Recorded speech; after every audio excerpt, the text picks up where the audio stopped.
డాగ్స్‌ని లేదా మీ పెట్స్‌ని యూట్యూబ్‌లో అమ్మాలంటే మా ఛానల్ వాట్సాప్ నంబర్‌కి వీడియో పంపించండి. అలాగే ఛానల్‌ని ఇంతవరకు సబ్స్క్రైబ్ చేయకపోతే సబ్స్క్రైబ్ చేసుకోండి.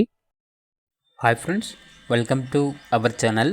ఈరోజు మీకోసం టాప్ క్వాలిటీ బెల్జియం మెలాస్ పప్పీస్ అనేవి అమ్మకానికైతే తీసుకురావటం జరిగింది. పప్పీస్ యొక్క ఏజ్ వచ్చేసి 35 డేస్. ఫస్ట్ వ్యాక్సినేషన్ కంప్లీట్ అయింది. అంతేకాకుండా చాలా యాక్టివ్గా ఉంటాయి. ఎటువంటి హెల్త్ ప్రాబ్లమ్స్ అనేవి ఏమీ లేవు. ట్రాన్స్పోర్టేషన్ మన ఇండియాలో ఉన్న అన్ని లొకేషన్స్కి ట్రాన్స్పోర్ట్ చేస్తారు. పప్పీస్ ఉన్న లొకేషన్ వచ్చేసి హైదరాబాద్. ఇక పప్పీస్ యొక్క ప్రైస్ అనేది కస్టమర్ కాల్ చేసినప్పుడు మేమే చెప్తా ఉన్నా బెస్ట్ ప్రైస్కే ఇస్తాము, పప్పీస్ యొక్క ప్రైస్లో డిస్కౌంట్ అనేది కూడా ఇస్తాము అని అయితే చెప్పడం అయితే జరిగింది. ఇక పప్పీస్ కావాలన్న వారు ఈ వీడియో కింద టైటిల్లో ఓనర్ నెంబర్ అనేది డిస్ప్లే చేయడం జరిగింది. ఓనర్కి కాల్ చేయండి. అలాగే ఛానల్ని ఇంతవరకు సబ్స్క్రైబ్ చేయకపోతే సబ్స్క్రైబ్ చేసుకోండి. Thank you. By by.